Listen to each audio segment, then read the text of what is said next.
All right, you guys ready? Yeah, Let's do this. All right. this was so cool. Wait. I'm You wait. so So we get excited. started. Welcome to the Macross Delta Recap Show, Episode 4. This is EXO, along with Queen Celia Rose from the House of Rose. Hi, Celia. Hello. And Mr. March from the House of Macross Mecha Manual, Chad. Hello, Chad. Hello, everyone. All right, so this was Episode 4, a shocking debut. Yeah, so we had a major reveal on this episode. Yeah. Wait. Just to see what certain people see as the major reveal. Chad, to you, what was the major reveal of episode 4? The major reveal. I'm not even sure. Well, just name whatever comes in your head. Like, what was the thing that you got excited about that they showed? Well, I mean, obviously the Draken being shown in like full transformable glory was one of the major things here. For me, I mean, obviously as a mecha fan. Uh huh. And Celia? Oh man. So, I mean, the dragons are really cool. Just that whole sequence with the dragons, Uh huh. and then when Royd shows up in the chemtrails there and says, "We're waging war on you." I knew he was up to something. Yeah, there was two major things. It was the Draken, and then I guess it's weird how it wasn't really like a big reveal to the audience because we all knew that it was the Windermerians that were doing all the crazy stuff. But it was quite a shock to everybody else in Macross Delta. So, what do you guys want to talk about first? We should go, I guess, in order kind of thing, and sort of, I guess, go through what was happening. I mean, we actually start on Windermere with a very small, like short sequence Yeah, with where, Bogue being really upset. yeah, All right, let's go with that. What do you think of that, Chad? I'm not really sure what to make of it. I mean, it is just, I think it's just there to set up that, from the previous episode, we had that, after credit cliffhanger sort of thing where it said, yes, there's a great wind that's going to be coming. And, so this is, I guess, the reestablishment of that for episode 4. And you can see that Her Highness, Lord, or Highness, or whatever, Majesty, or whatever they're calling that person, getting ready to do their singing and whatnot. And it was good. I mean, like I said, it has to be there. It has to set up what's going on and whatnot. 2 episodes ago, and this was the subtitles that said it. They did call Heinz Lord Heinz. Celia, what did you think of the Windermere opening? So for that one, that introduced some things about Windermere that I had questions before, but now I really have questions about it. Like Bogue and the subs are. I'm not 100% happy with using Earthlings to talk about people who aren't from Windermere, but I don't know Hmm. what the actual equivalent is, so I guess I can't complain or shouldn't complain unless I have something to replace it with. But when Bogue says, "I'll show them the depth of our grudge," I'm really curious, more than I was before, to know what happened that makes Windermere think that they need to declare war Hmm. on Valkyrie and on the Chaos Squadron, basically on the whole planet. Like they come to Ragna and say, "We're declaring war on you. Prepare to die." Um, and also, I noticed there was a strange bird flying around, Yeah, and I think it's either Qasim or Qasim. I'm not sure how to pronounce his name, but he yeah. saluted the bird, like he put his hand over his heart. He Hmm. saluted the bird and said, "Our spread wings have become the song of the wind." So I don't know if that's supposed to be like a small reference to Macross Zero, where we had the Birdman thing going on, like in Frontier when they were doing the movie about Macross Zero, and then Sada, where she had it was like the bird shaped staff. It's been a while since I've Yeah. watched Zero, so I can't remember the specifics for That's okay. names. Nobody's rewatched the Zero. Aye, Come on but now. I yeah, I know. Just kidding, you one guy that's upset about Macross Zero. I thought that they declared war on the UN Spacey, so it kind of makes sense that it's against the Earthlings. Okay. Or yeah, I was actually going to say the same thing. Yeah, because they specifically mentions the new unified government. hmm So they're actually declaring war on the major, the old overarching sort of government, that used to be controlling everything, which is actually yeah, seems a little weird, a little strange to me. because ever since Macross Frontier, or I guess before Macross Frontier, this already started happening in that they had a major shift in the basically the political and economic, I guess, landscape of the new unified government, in that it became incredibly decentralized. And most of the colonies and fleets and stuff like that operated independently.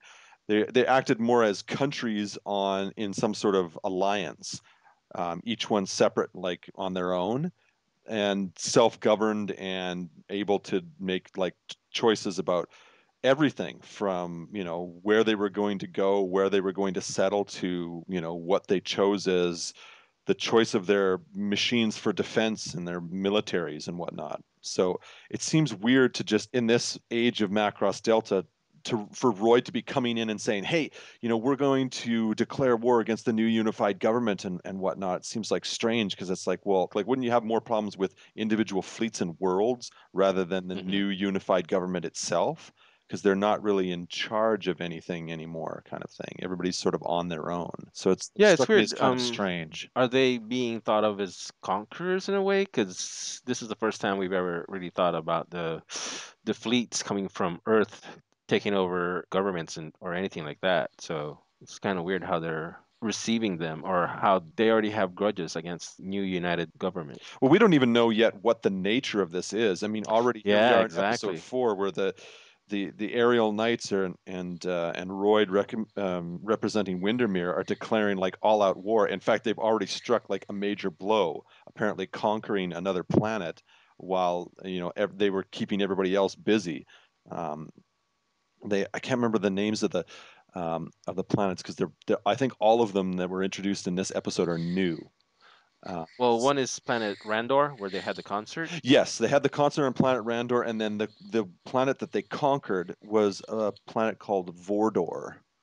Yeah. Um, and yes, it's kind of crazy that we already have a war taking place and a planet being conquered and an attack taking place on another planet, and Hmm.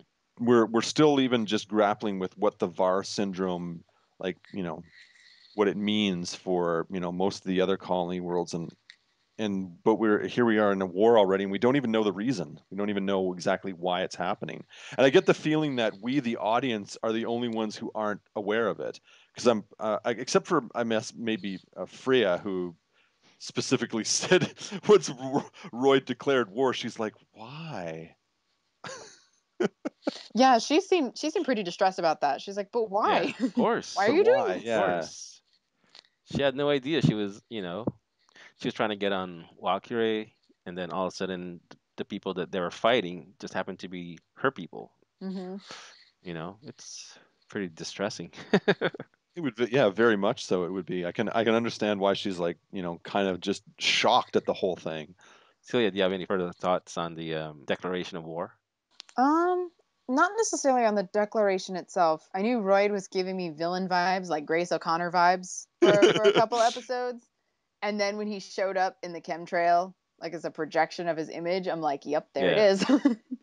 There it is, just like Macross Frontier, Wings of Goodbye. There's Grace. What I thought was interesting in this episode is the times we did see Windermere is we got a little bit of a better glimpse into their tech. So not Hmm. only was the full transformation of the Draken revealed, which was super cool, and I like that they have shields That was awesome. keeping with the Knights theme. I think that's really Yeah. cool. But also, you get a little bit more information about those purple crystals that were floating around Hines when he was Hmm. shown initially in the first episode as a cloaked figure, and that they're relics of Windermere. We don't necessarily know how they function yet. I'm sure we'll find out at least by the halfway point because it's a big enough of a plot piece that we kind of need to know about them. But Royd Yeah. is testing for Heinz's, I guess, synchronicity with the relics, and he even made the comment that at that particular time that his voice was resonating with them more than it had ever before. Yeah. And Yeah. that's how they're reaching out to people and activating the VAR syndrome is they're using their relics. So, it seems like they're using it to amplify Heinz's voice and use the power of what I think might be his biological fold waves, because Machina made the comment that their fold waves from their voices suppress the VAR syndrome. Yeah. Whereas it's probably the fold waves in Heinz's voice that activate it. Yeah. Actually, that's one other Did- thing that I wanted to talk about with the declaration of war is Royd. He specifically, when he's in his speech, refers to everyone as people of the protoculture, Yeah, Mm-hmm. that's and I why was I like, thought what? the new United Government Yeah, is basically Earthlings, right? Because they're descendants of protoculture.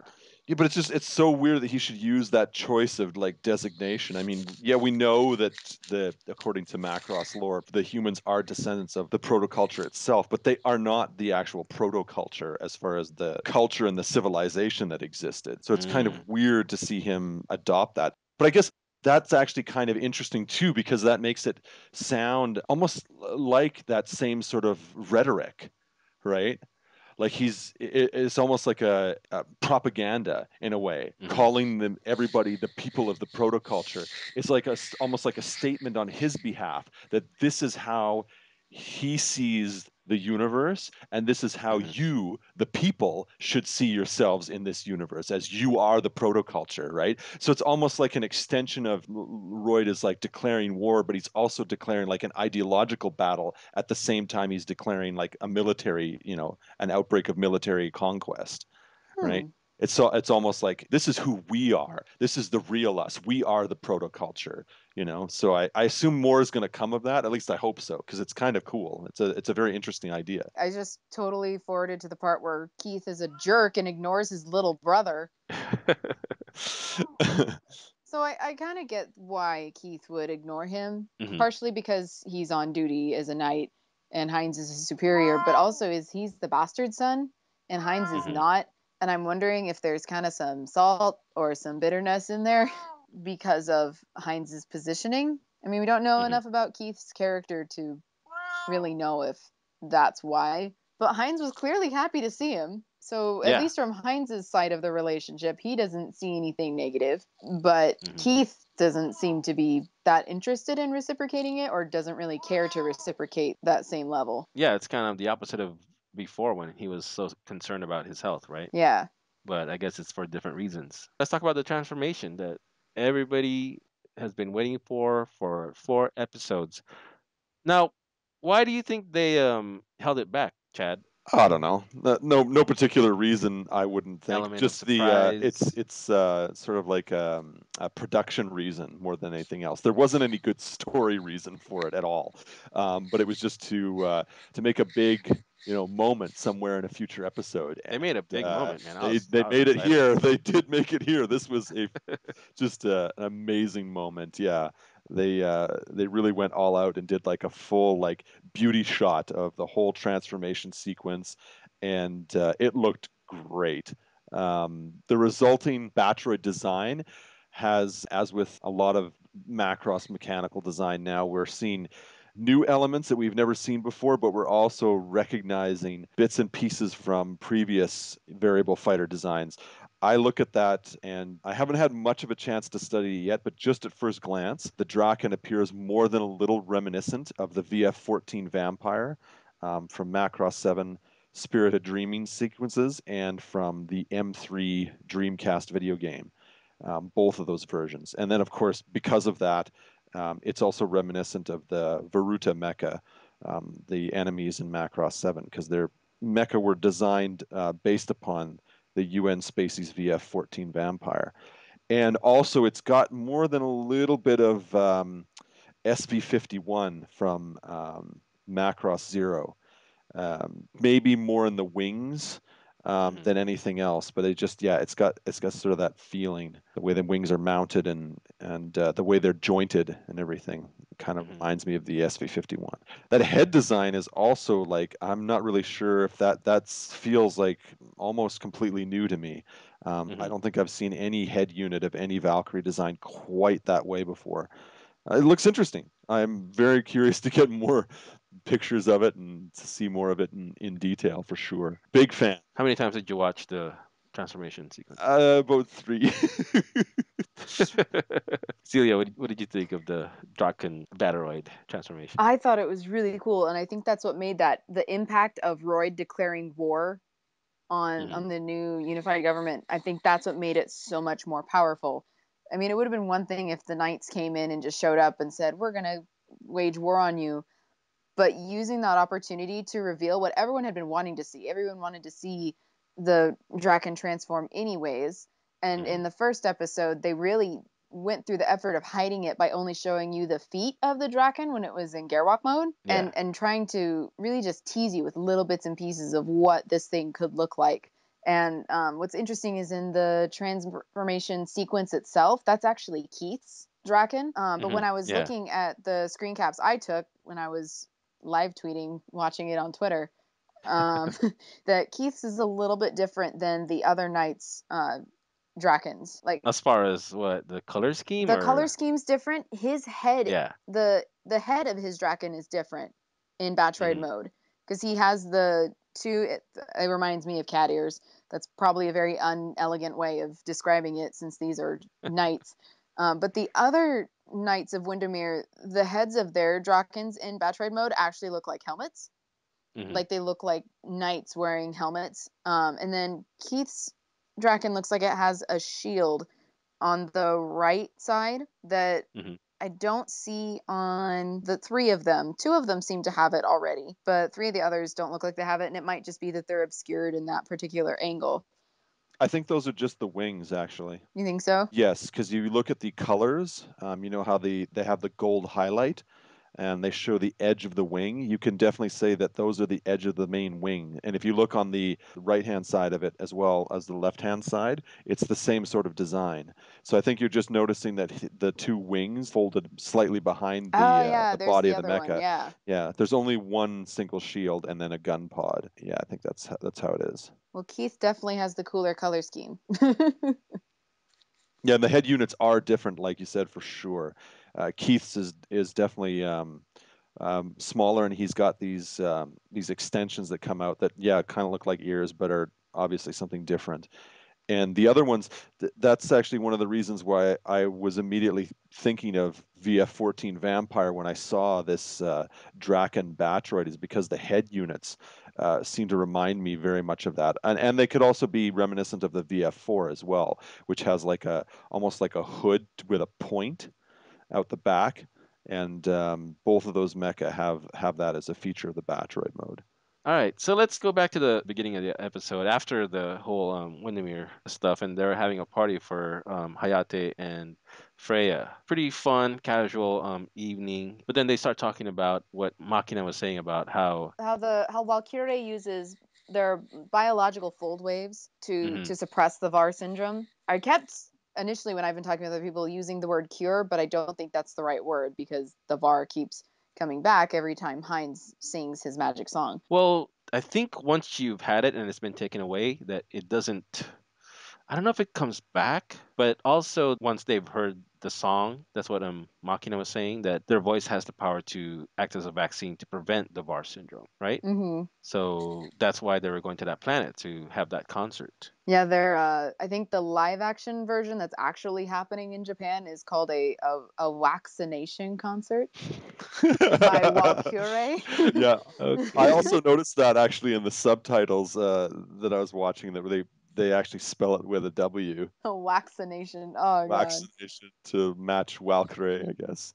Yeah, but Makina made a good point in that even though they have the fold waves from their voices, that it doesn't have the same effect if their voices are recorded.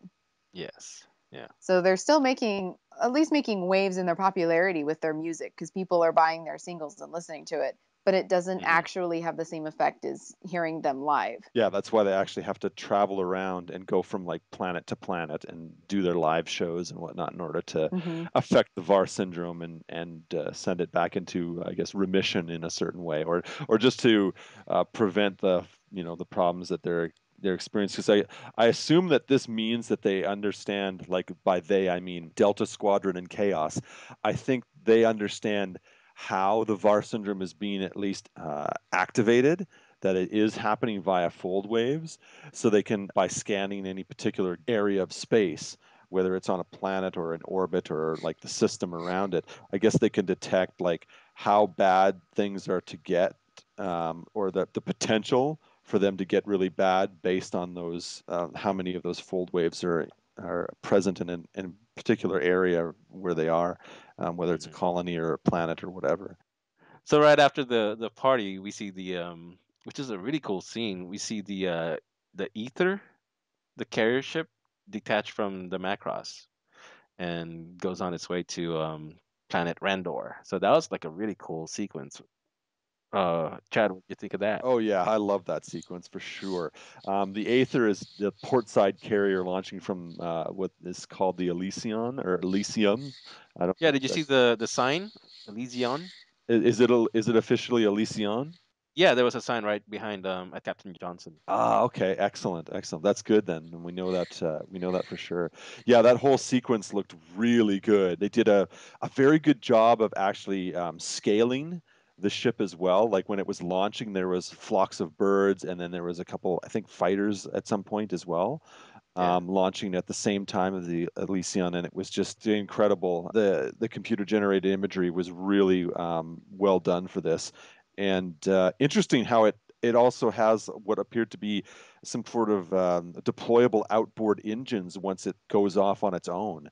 Looks like yeah, the deck partially transforms and collapses. folds down on either the port and the both the sorry I should say both the port and starboard sides of the ship, and then Hmm. they have these engines which are nestled inside until they actually the ship actually you know removes itself from the dock of the main carrier and goes off on its own, in which case they like deploy as almost outboard engines, and then the ship fires off out of the atmosphere and heads on to wherever its final destination is.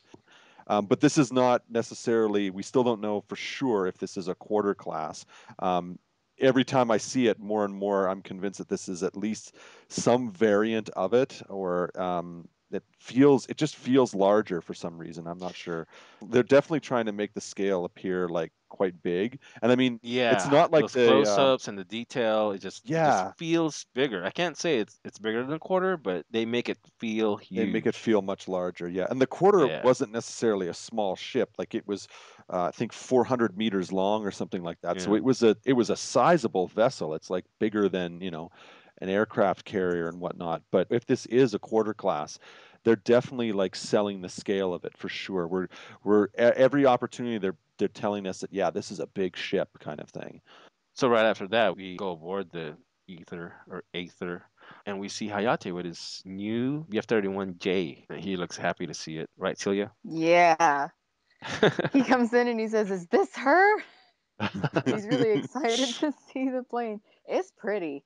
Like, Yeah. so I normally don't pay a lot of attention to the You planes. always say that, and then you go on for like 15 minutes talking about I get it. just it's because just gushing over it. it's because we had the You're a mecha fan. A You just have to closeted admit a it. closeted mecha fan for Yeah. sure. I like mechs, but I don't remember names. And I gotta look good when Chad's on here and he's rattling off of the model numbers. One of us. One of us. but Go ahead. but normally I don't really pay much attention to them and their stats and that kind of thing. But the ones in the show are really nice. Yeah. Like I haven't wanted any of the model planes before, but I Hmm. really want a Draken because it looks really cool. But with this show, like when they introduced Hayate's VF-31, like it looks really pretty. Like the color scheme of it and the Yeah. design of it. And that Machina made him like a little video. Like he Yeah, gets a that's tablet and awesome. she gives him an informational video basically on how his Valk works and what he can do on the inside. I thought it was interesting that she made a point to say he can use it without a helmet. And I Yeah. know we had talked before about how, the Windomirians seemed to be using theirs without a helmet, but it was actually just holographic, like Brera in Frontier. But for him, he actually gets to fly without one. Yeah. Did he ever mention a preference of flying without a helmet before? Because I was kind of surprised by that. He kept taking it off. Like I remember during his final exam, he just kind of threw it off and then did the mercat maneuver that should have made him like throw up even with his helmet on. You don't need a helmet. What do you need a helmet for? But then they turn into like little chibi That versions was so cute. in the training Oh video. yeah. Well, it makes sense, right?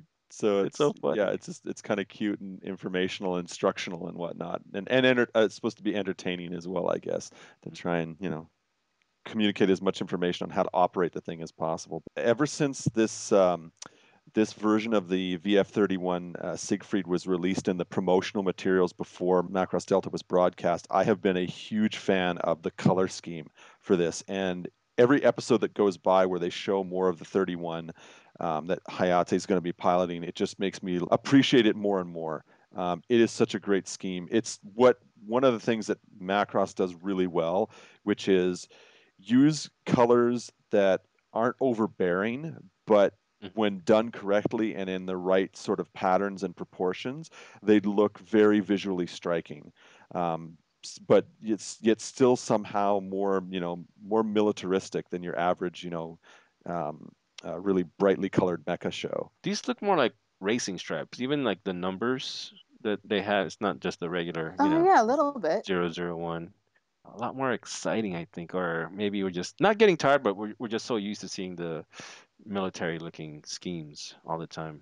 It would make sense though, because they're half performance vehicles too. That's true. That's true. Yeah, they're doing dual duty here as like both military Yeah. machines and also as like a public relations sort of presenting the image of the Valkyrie girls and whatnot, right? Yeah, and the 171s are pretty much toned down. More traditionally militaristic, yeah, for sure. All right, so this is gonna sound kind of dumb, but what's the X gear system? The X gear system is remember when Alto was flying around in that little kind of like jetpack? Oh, his little teeny tiny backpack thing? Yeah. Oh, okay. That's the X gear. I was wondering if they still had that because it doesn't seem like they get in the Valks with the X gear anymore. Yeah, They because Machina made a yeah, point to mention it in the training video, like, Yeah. hey, if you need to, use the X gear system. So I'm wondering if they still have the X gear as a kind of like a eject utility. But Oh. so a little bit after, Freya shows up and she's oblivious to the fact that everybody's standing right in front of her, and she's listening to her iPod. yeah, her music device actually, which is also very interesting because when they get to talking a little bit more in this same conversation, Freya reveals that this device was given to her by a foreigner who visited Windermere.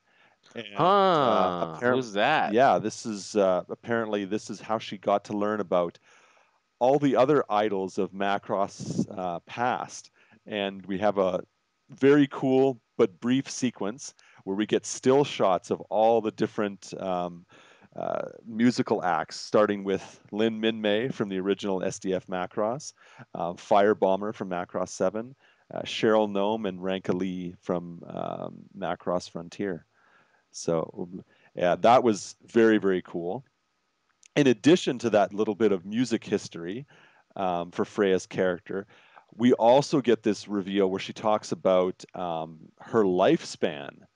Uh, The the Windermerian lifespan. Windermerians, apparently, this is something common to all of them in that they typically don't live much longer than 30 years, which actually might describe a little bit of Freya's personality. Hmm. She does seem like a person who is, ever since the beginning episode of Macross Delta, that she was, really gung ho. She like knew what she wanted. She was going after it, and she was wasting no time.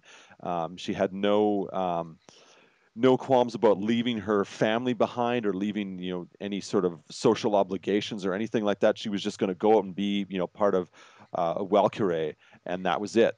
There's no other no other choice, and I think part of that might be because of the lifespan of Windermerians. They're so short that they don't have any time to waste.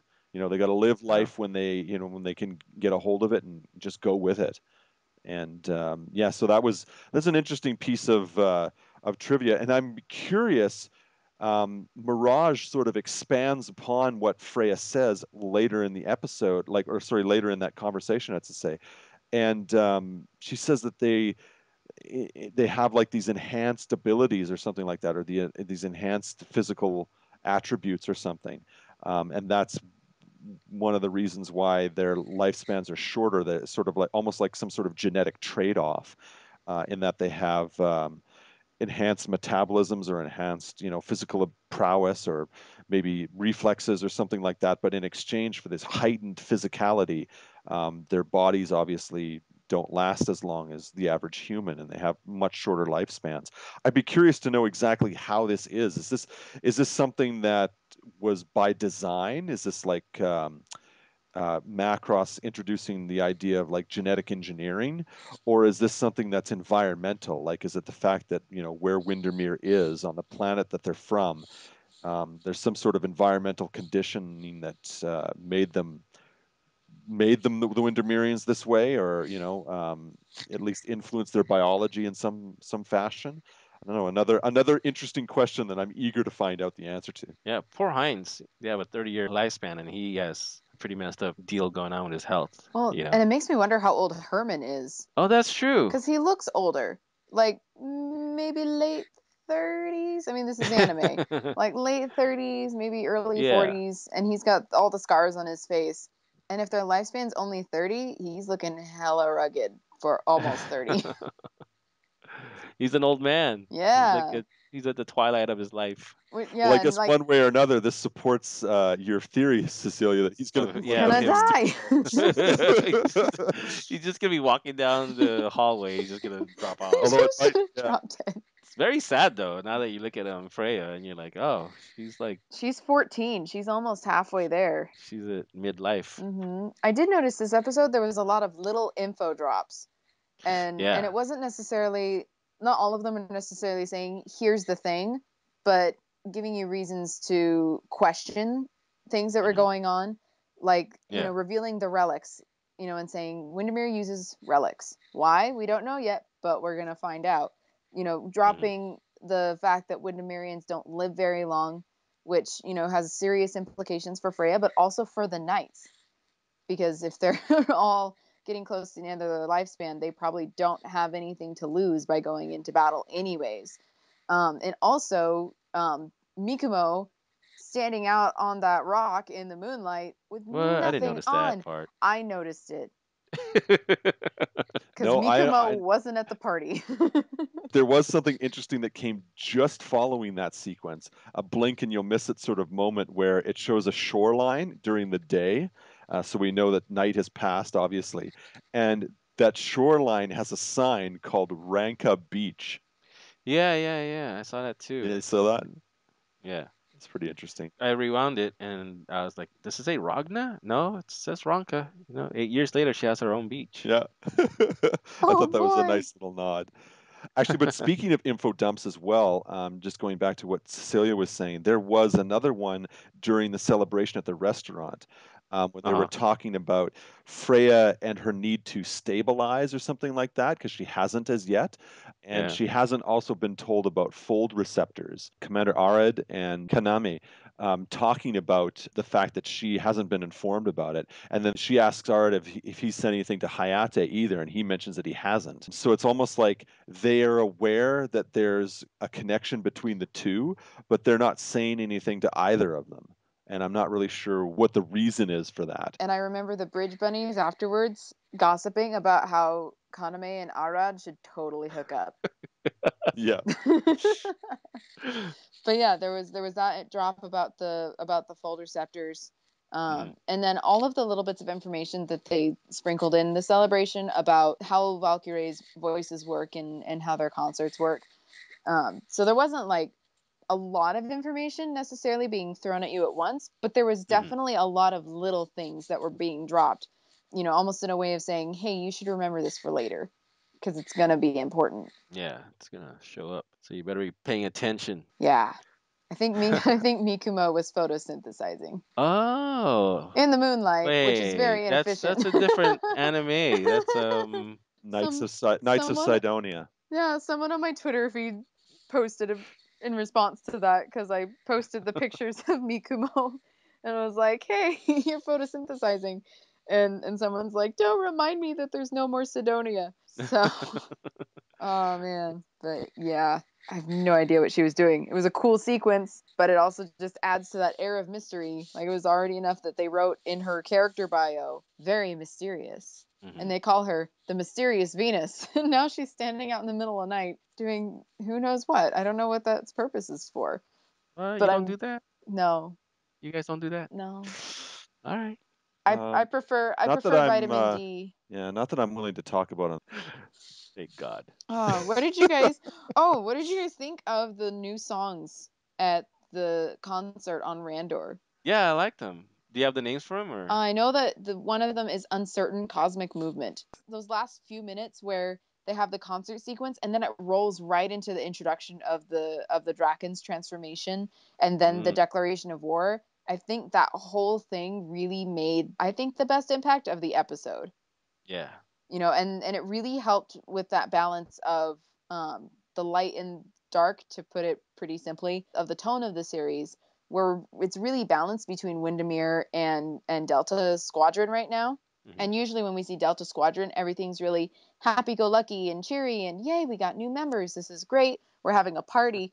And then it brings the two together in such a way that, the lightheartedness of Delta Squadron, you can feel it because it's there in the characters because of the past episodes, Uh-huh. but I don't know how much more of it we're going to see. Everything was lighthearted except for Mikumo, who was basically a bitch to Freya the whole time, right? Basically, if you fuck up, I'm gonna fire you.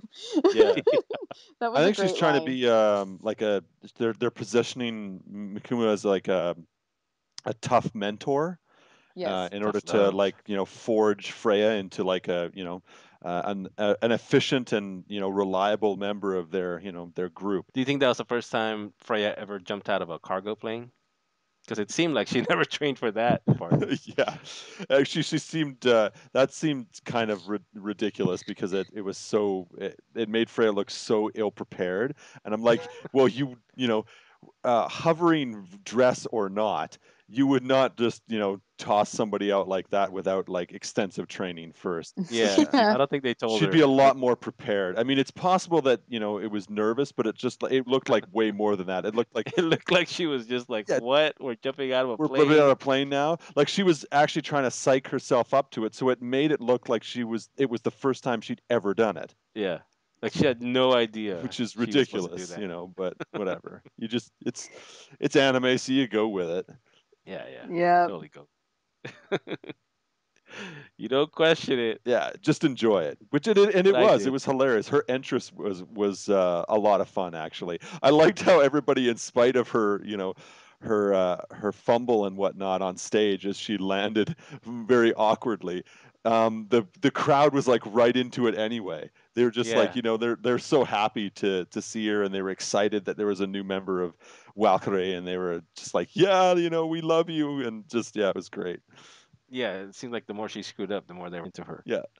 Yeah. She seemed more like almost like more relatable, I guess, maybe to them. Maybe that's why they had such a great response. Yeah, but she recovered really quick every time she messed up. Yeah. Yeah. So And people have changed their mind about the transformation sequence. have they? Yes. In the beginning, everyone was so angry that it was going to be magical girls. Uh, And then the same sequence was reused for the yeah, concert. they're gonna keep using that.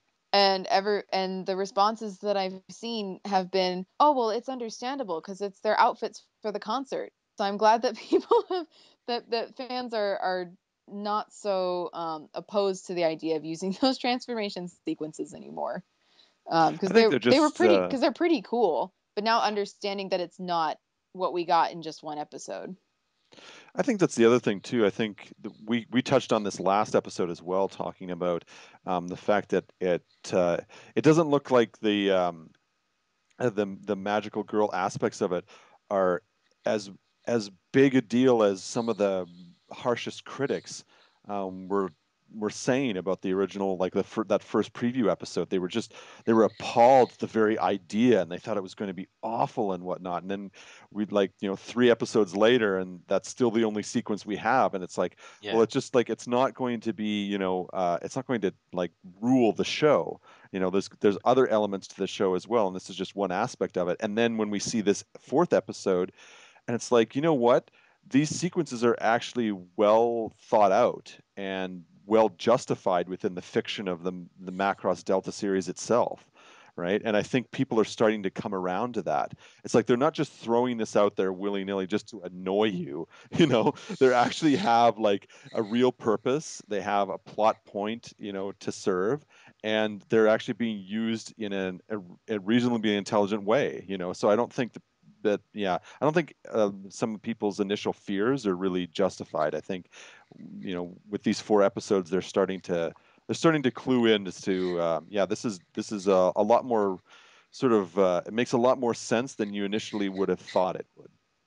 Yeah, I think what's interesting about Delta too is it kind of breaks the 3 episode rule. Like it's not a standard, but generally with anime, by 3 episodes, you kind of get an idea of where this is going. But by really, I think this show really kicks off and nails the impact of what's going to happen. And it put me on the edge of my seat with this 4th episode. Like you knew it was Yeah. coming within the first 3. You knew your war Yeah. drama was coming. You knew that your major conflict was coming, but they hadn't really introduced very much of it yet. And then they basically smack you in the face with it at the end of the 4th episode. And I'm really excited for it. And I think I like that Macross Delta is breaking that mold, and that it's Hmm. just basically rearranging elements that we've seen in past Macross series and putting them in a different arrangement, where we get the idols first and the music first and the training, and then we get down to more of the mech battles, and now we have our big conflict. And it's shaping up to be a really cool show so far. I keep recommending it to everybody that asks for spring season recommendations. One last thing I want to actually talk about is, again, another jumping off point from what we discussed in our last episode of the recap show, and that was um, the idea of Hayate having an element of pacifism to his performance as a pilot of Delta Squadron, and this episode kind of brings that to the forefront yet again, where we have a lot of the Delta Squadron units are just engaging in all-out warfare and combat, just firing and attacking their targets and downing ghosts, and doing whatever they have to survive in this battle against the knights of the aerial knights from Windermere. And Hayate sort of prioritizes, I guess, looking after the Welkare girls and defending them. And so he takes off following a missile strike that's going after them. And he encounters a VF 171 Nightmare Plus that's whose pilot has been taken over by the VAR syndrome, and he has to combat him without. It doesn't look like he wants to destroy him or anything like that, but he has to combat him and sort of do something to disable him and whatnot. And it was a whole interesting sequence where he not once does he use his weapons against any of the mecha. So I thought that was an interesting development. It's definitely keeping in line with that theory that Hayate isn't going to be like a frontline, aggressive attacker. And if he ever does use his weapons, it sounds like it's they're setting it up so it's going to be either a plot point that he has to get over as far as his character development, but I think more than likely it's going to be something that he sticks through for the entire series. It's a stark contrast to Messer just going after pilots with the VAR syndrome, Yeah, tearing them down. yeah. Actually, another little something to note for any of the fellow tech geeks that are listening to this recap show. I think this is the first time, as that I can recall anyway, where we see an explicit energy strength display for the pinpoint barrier systems on board a Valkyrie. Oh yeah. We see Hayate specifically activate both of them, the primary ones on his arms, and he Oh uses yeah. it to defeat the gun pod fire coming in from the enemy Hmm. Nightmare Plus. And you see on his display screen that shows like the relative strength, I guess, in percentages of the pinpoint barrier system and when they fail. And we've never actually seen that before. In fact, we've never actually had confirmation that that's how the pinpoint barriers work. We all I know that there was a theory going around for the longest time that the pinpoint barriers simply functioned until they hit like a threshold, at Yeah. which point they actually like lost their coherence and just Yeah. evaporated until they could be reassembled again. Similar to how it was in the original SDF Macross series. In here in Macross Delta, it looks like they actually have like an overall, like they're done more like a traditional shield, in that they have like gradual depletion rates. And Hmm. as they get hit more and more, they get weaker and weaker until they break down, and enemy fire can come in and actually hit the physical unit itself. But I thought it was a very good implementation of it. It was nice to see it again, especially so early in the series. But yeah, it was So a very interesting use. Also, something that was kind of geeky and noteworthy is the enemy Valkyrie, the VF-171 Nightmare Plus that was attacking Hayate's Siegfried. Had to reload its gun pod because it had ran out of ammo trying to destroy him. And I think this is the first time we've seen a Nightmare Plus reload its gun pod. And it was interesting. It seemed like the magazines were stored on the underside of the left torso, and they just sort of like mm, pulled it out from underneath and just slapped a new cartridge in, and we're ready to go. got to take a look at that again. But going back to the pinpoint barrier, I always figured from the first episode that that's exactly the technology that they're using for the drones that act as the stands for the dancing robots in the Valkyrie shows. That's what I figured that technology was because they're shooting at the civilians and then those things just fly in and block the fire from Absolutely, yeah. It has the to be enemy. some sort of variation on a pinpoint barrier system. It even looks like the same. It's colored the same as well. Hmm. They've been fairly consistent with pinpoint barrier from Frontier and onwards that they are green, some form of visible green energy, and they've continued that motif here in Macross Delta, and I think they're going to stick with that going forward. Um, Going back to the whole Messer thing and what Celia said earlier about the VARS syndrome, maybe the Walkyer song isn't as effective as, it's not really a complete vaccine. We also see Messer kind of had this reaction when Oh yeah. Heinz. Celia, why don't you tell us about that? You noticed it too. Oh my goodness, that scene, Messer, my poor baby. He was starting to react to the VAR syndrome song. Yeah. And I was totally worried he was going to get it. I think he's going to actually get VAR syndrome at some point in the series Oh, because spoiler. just that little bit is an indicator that he's vulnerable to it. Yeah, And in the right? past he hadn't been when the song played, but I don't know if he was actually present for that first episode when that song is revealed. But don't you think he'd be immune by now, just being around Walkier all this time? You'd think, but just because you get a vaccine doesn't mean you can't get sick. Yeah, obviously something's going on. You So know? maybe it's not as effective as they think it is, because they're saying, was it Machina that was saying that? Yeah, That that it can be prevented. Yeah, he has that moment of vulnerability to the activation song, and that makes me think he's probably going to get it later. I would really like him not to be another Mikhail and die because he's really cool. but he's on the top of my Deadpool. I put him I there know he's at the top of your just in Deadpool. I'd like him case. not to die. A lot of heartbroken ladies when Yeah, the messer dies. think about Hot Sister. I mean, if she doesn't have Messer, She's then gonna, what is she living for? that's right. She's And gonna be crushed.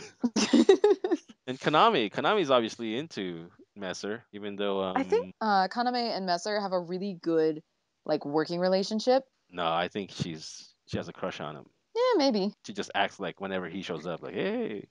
And the party in the beginning, she was kind of like, hey, you should kick back a little bit more. It'll be good for you. Yeah, probably because he's pretty straight laced too. He's all about the Yeah. rules. Celia, do you have any last thoughts? Oh, we're in for a wild ride, guys. Yeah. What's the Yeah. name of the next episode? I think it's Dancing in the Moonlight. Dancing in the At Moonlight. least that's the way Gigi wrote it. Wonder if it has anything to do with Mikumo being naked again. Maybe. The more Mikumo, the better. I could stand 23 minutes of that. Right. On that note, Oh, let's close it out. Let's close it out. Celia, where can we find you when you're not on the Macross Delta Recap Show? You can find me on Facebook at facebook.com/Celia Rose Cosplay and on Twitter at Planets Twinkle. I live tweet Macross Delta every Sunday and post lots of screen caps. Awesome. Chad, where can we find you? you can contact me at my email at marchingcw@hotmail.com. And you can also find me at the official Facebook page for the Macross Mecha Manual, which is facebook.com/Macross Mecha Manual. And you can also find me posting on various anime message boards, such as Anime Nation, ANN, and Macross World. Cool. And this is EXO. You could message me on the Macross World Facebook page or the Macross Delta Facebook page, or you could tweet at me at Macross Tweet. Yeah, that's it. We'll see you next week for episode 5. Bye. Take care, everyone. Goodbye. Woohoo!